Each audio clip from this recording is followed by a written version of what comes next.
Where the rivers once whispered tales of peace, now they carry only the cries of the fallen. Benue, the land of beauty, now bears the scars of a war, not of its own making. But even in the darkest hour, hope stirs within the soil. Before the dark night descended upon us, this was a land of unity. The bond of the Tiv and Idoma people stretched across hills and rivers, a trade woven through generations. We lived not as strangers, but as family. Communities flourished. Yet, like all stories, some began in peace and others in violence. More than 200 people were killed. When I woke up this morning and I got the story of what happened, the first 7 calls I put across were all killed. The first 7 guys I called. You tried to call, we're all dead. Exactly. They were all dead. So in my village today, if you speak to someone, just be very rest assured that in the next 1 week or 2 weeks, you hear the sad news about that person you've just spoken to. And do you know, before now, just last month, about 20 people were killed in that same village. They are the Fulani, and it's not ethnic profiling.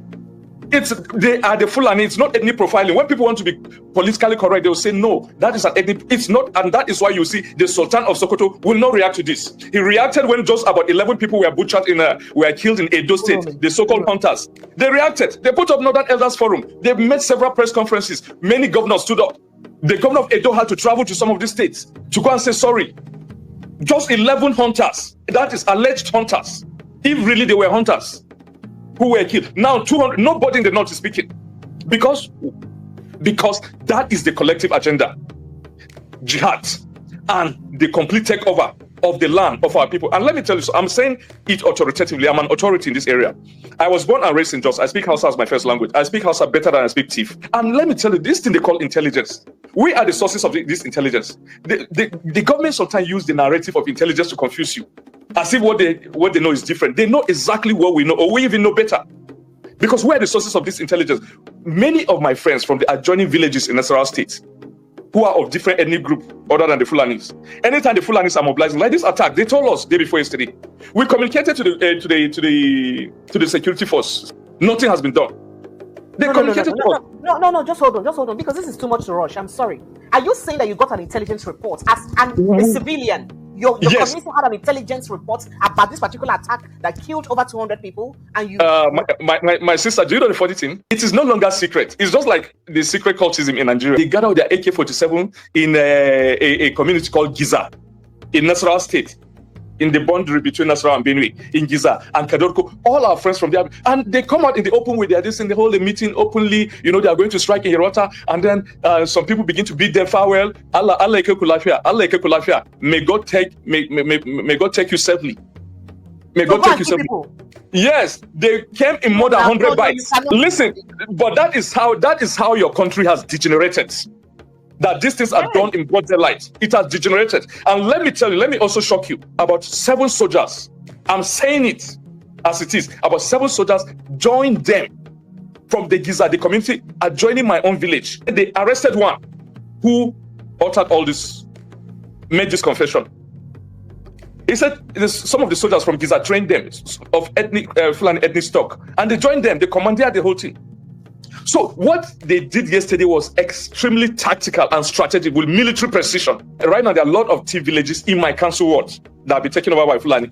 They take over not just for grazing, but for proper settlement. You go to these villages today, you find even their kids crawling, small kids who are yet to start walking. They brought them, their families, occupying thief homes, thief houses, which are still standing, occupying those houses. And they have their kids there, not just their cattle. So it's not all about open grazing prohibition. It's about total takeover.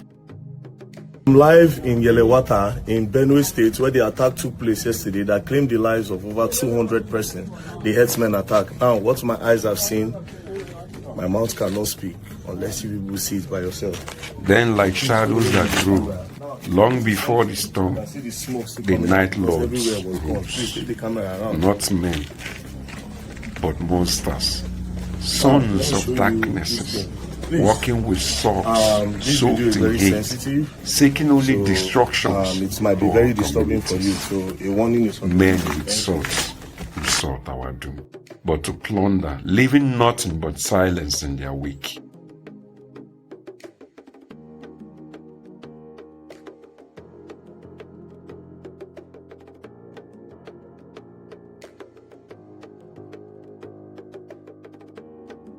Our children are caught between two words. The one they should have inherited and the one trust upon them. 2, 3, 4, 5, 6, 7, 8. Just in this room alone. Look at their bones. Look at their bones. Please zoom in these bones. These are their bones.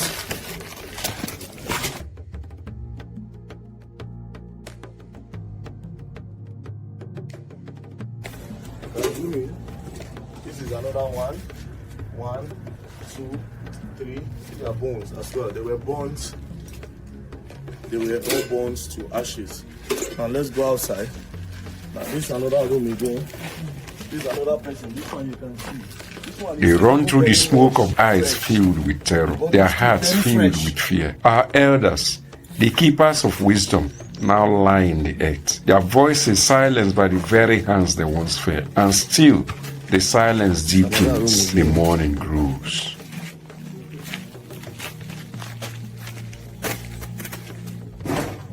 Another room again. This is another place again. Please go. See their bones. Get it. See bone. This is the bone of a human being. See, this is a child. This is a child. See another one. These are children. These are children that were massacred here, burnt to ashes here. Now, the reason why I came here, I'll go and interview some of the persons that were there, that witnessed everything, that can explain. The reason why I came is, one thing I've noticed is that it seems the government don't know what is happening. Maybe because it is not in their faces yet. I don't know why back in the day, when things like this happen, the news, the media bring it to our faces. But nowadays, it's as if maybe they We have watched our homes crumble, come and talk about things our like lands this. torn apart, our children sent into the dark unknown, but we will not be raised. Benue may bleed, but it is not dead. We are still here, alive at Yelwha. Benue echo with the footsteps of ancestors. But the real battle is not for the land alone. It is a battle for the soul of a people. A battle to protect what is sacred, what is just. A battle to protect our sons, our daughters, our mothers, and our fathers. It really broke my heart. So I have just one purpose, to put it out there for the government to really see what is going on. So please, can you tell us what happened yesterday? You don't need to use English. Use pidgin, more the flow well. Okay. Yesterday we were in our town at around 10:45. 10:45. Yeah. In the morning. In the evening. In the evening. That is in the night. Yes. Then it started raining, so we were indoor. Then at about the time now, then the husband Fulani men just came nowhere. They started with hunting us at the police station over there. At the police station? That's where it started? Yes. They knew very well that the police station are there and that they are wearing arms, preparing for whatever that way comes. Then from there... Did they chase the policemen away?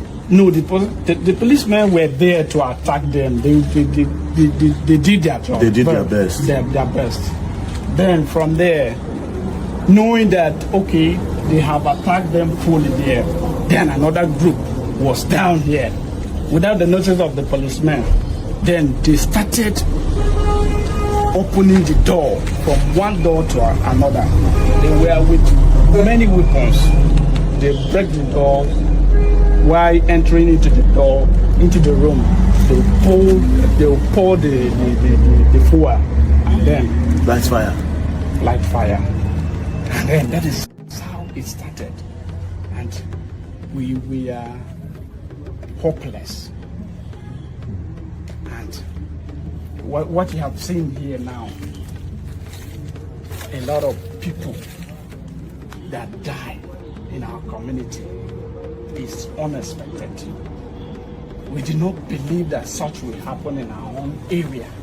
such will happen in our own town. Because we were thinking that the government is there for us. But around 10:45 p.m., there was no security to come to our aid. It is our community youth That stood up for this. We were hopeless. From 10:45 p.m. it started. Then it was around 2 o'clock. These people did what they want to do. And they left. They left. Did you people manage to even exchange or fight anyone, or even take one as well? As they are buying your people, you fighting them? But did you manage to even take the life of any one of them? Yeah, the youth tried a lot. Tried. What they would have. No, none of them? None of them. But what I mean is, They tried their best to defend the town. best. From there, The soil is soaked with sorrow. when they see the police, Let the hands of the living lift it once again. Where the mourning is deep, let the strength of the community be deeper still. Vanguard of courage. In the face of adversity, the immortal spirit of Benue must rise. Walk the path that once was led by your ancestors. Thou art the protectors, the keepers of the gates. The Azara prototype was not a legend. It was a blueprint, a model forged in the fires of unity. The answer lies not in waiting, but in standing up. You, the sons and daughters of Benue, are still the first line of your own defense. And so the time has come to break the silence, to rise not with the sword of hate, but with the power of the Spirit. For we are not mere victims, we are warriors. We fight not just for ourselves, but for the generations. As the blood of the fallen stains our acts, let the hands of the living lay the foundation for the future. We are not just mourners, we are builders. We shall rebuild what was destroyed, stronger, wiser, more united than before. And to the religious leaders, let the heavens hear our cries.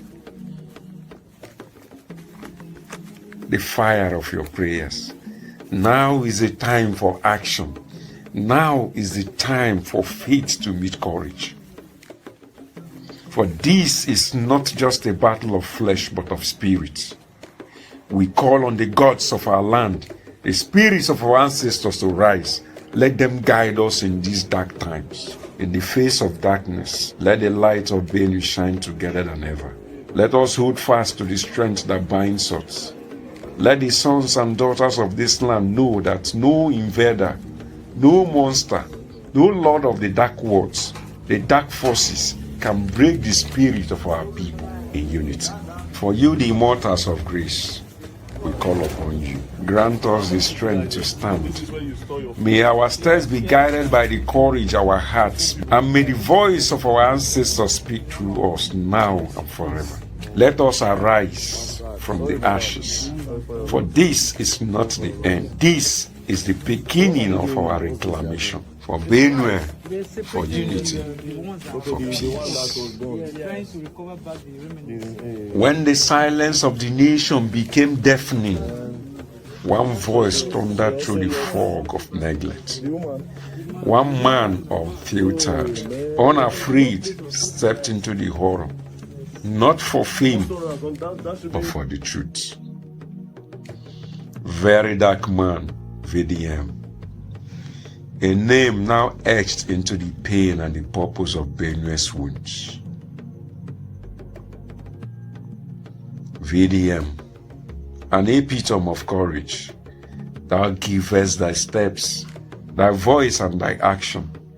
May the immortals of grace strengthen you in every dark step that will give rise to light. For when others watched from afar, you walked into the fire. When others screwed, you stood. When others whispered, you roared. He reminded a bleeding land that her dignity had not been buried.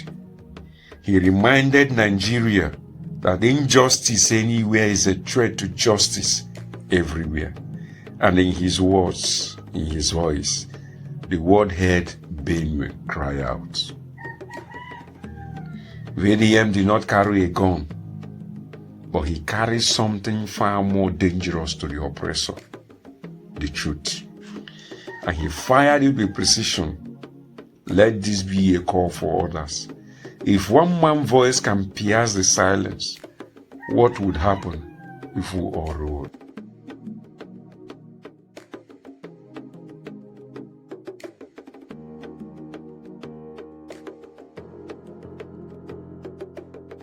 To those who stood up for the voiceless like VDM, we salute you. Your bravery will not be forgotten. May others rise from the shadows, and may this land, Benue, be known not for her bloodshed, but for the courage of those who refused to be silent. It's a very painful experience to me. Arise, give your voice in a comment. Together we stand to the injustice of Benue State, to the injustice of Yelwha, to the injustice of a government without action, to the injustice of the neglect of government and value on a soul lost in Nigeria. Nothing is done. It's painful because in my place, once you are buried, you are buried. But for the cause of this, we go extra mile to do this. But till today, nothing is happening. Am I going to talk about Philip Auru that will wake up in the morning, moving in the city of Okute, because we call him the Okute city. That's the only city that I have.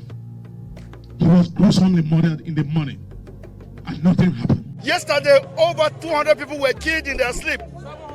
What kind of a thing is this? And Mr. President is quiet. The governor is quiet. These people are not asking for political alphabet. They are just killing people in their sleep.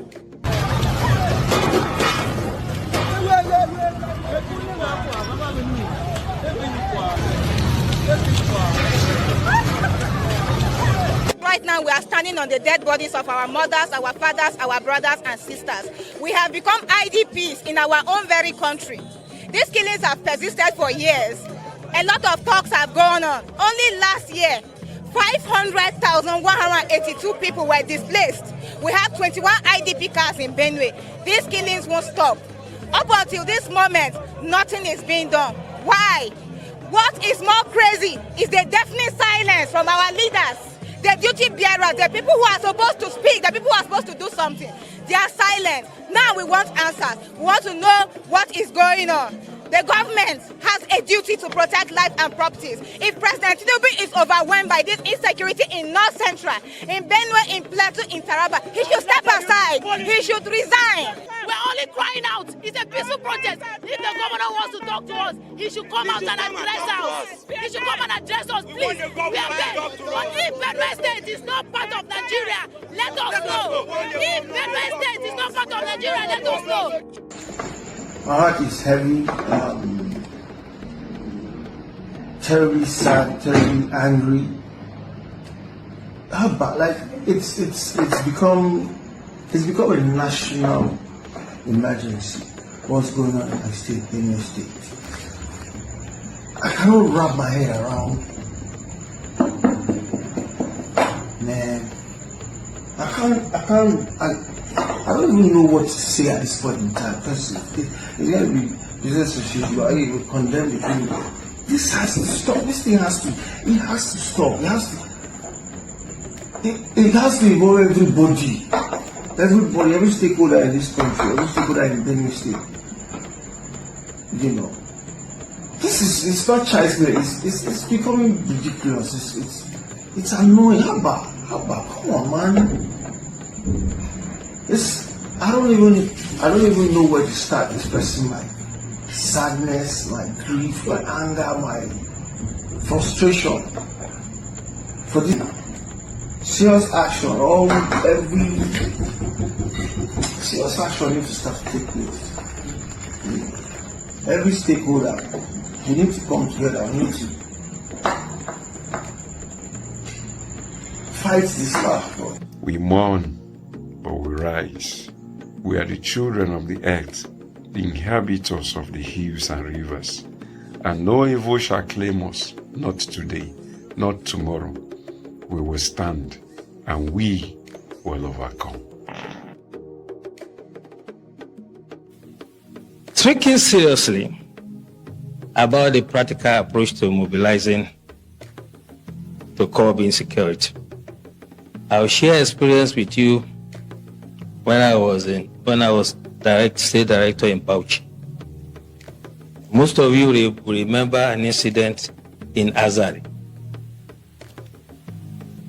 A group of terrorists, the Boko Haram, then had invaded Azari. They were shooting in an attempt to kidnap, and the community chased them. They killed some members of the community, but the community members killed all of them. The last guy, Khalid, climbed onto a tree and was firing. The community stood, they were resilient, and they killed Khalid.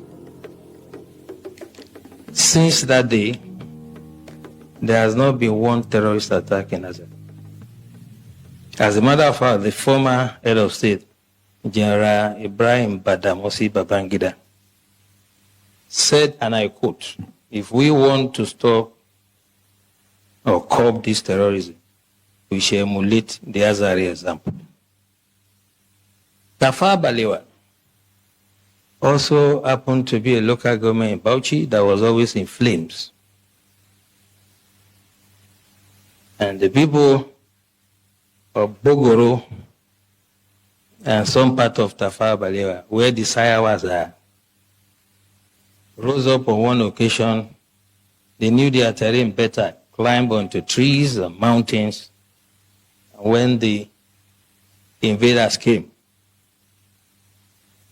they did not only repel them, they seized their weapons.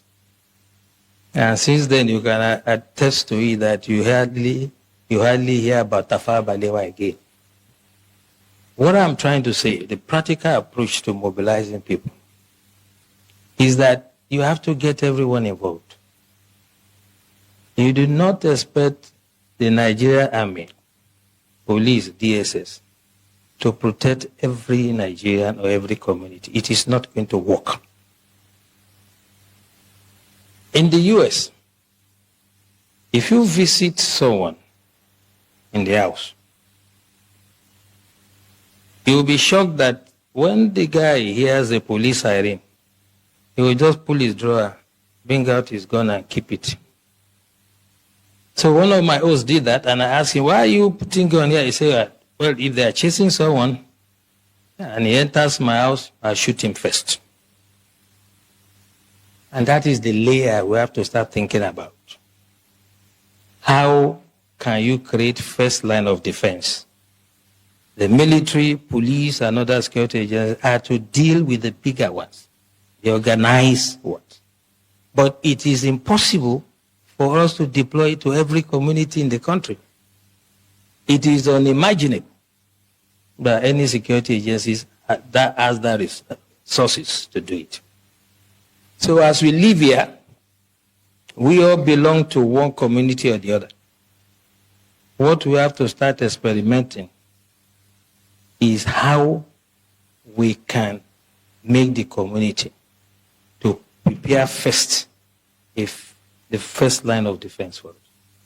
General Wahab said it clearly. And for me, there are three takeaways from his lecture. But three things for me. He asked us a question. What is our own culture? Our culture is communal. We do things together. Festival together. Ceremonies together. Wedding ceremony, whatever. So why can't we fight some miscreants, some charlatans among us together? The community should say, you cannot come here. This is what Tafawa Balewa has done. If you go to that community to attack them, you'll be sorry for yourself. I challenge anybody to try it. And this is the way we have to do. We have to allow some level of armament for the communities, and they can serve as the first line of defense. Second takeaway from what the general said, whole society approach is not the first time we are hearing. But what I'm saying, the way to do it is when we live here, those of us who have some influence, the elites in society, discuss with your communities, come to us, get some sort of approval and guidance, and then we can stop these criminals. You can imagine you call sector, let's say sector 4 or whatever, sector of the army, to come to this community if there's an attack. Before they even arrive there, if they attack another community, what happens? This is what we should take away from here. And lastly, that's why this is my intervention.